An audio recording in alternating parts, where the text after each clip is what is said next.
Lijanao anatin'izay setra ny fampianarana izay isika fa makasika ny fampianarana ambony kosa miara-misalama ireo mpiara-miambina antoka amin'ny any koa ny sekoly ambony SPN MAD ahafahan'ireo mpianatra nahavita fianarana ao aminy misokatra amin'ny tontolo any ampitan-dranomasina andry mihamafy zany ny fiaraha-miasa eo amin'ny rotonta dia ny mpiara-miambina antoka ankilany eo ihany koa ny sekoly ambony Etsanamina. Olana ianjadiny toeram-pianarana ambony matetika amin'ny fampidirana ireo mpianatra eo amin'ny sehatry ny asa.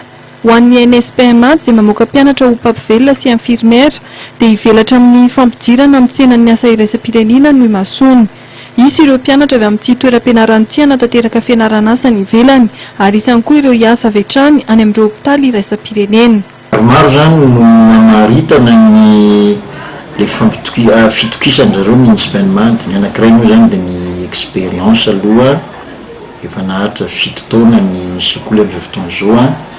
Ny faharoa dia ny système de formation ampiasaina mihitsy zany hoe le système antsoina hoe CMI LMD izay manasongadina ny fikarohana ataon'ny mpianatra etsy ankilany dia tsy andaniny ny fifehezana ny antsoina hoe dextérité manuelle izany ny fifehezana ny fampiasana ny teknika eo amin'ny tanana zany.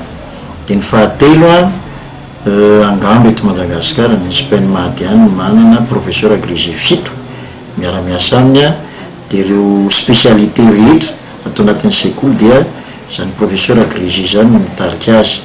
Dia ny farany misy le antsoina hoe centre d'études de recherche appliquée en sciences sociales et paramédicales atao amin'ny sekoly izay support pédagogique matanjaka be amin'ny fampiroboroboana ny fampianarana.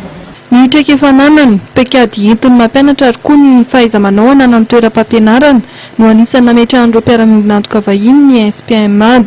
Hatreto dia mbola fanamby lehibe ho an'ireny toeram-pampifanana sy fianarana asa ireny ny fandefasana mpianatra ao aminy mankany ivelan'i Madagasikara.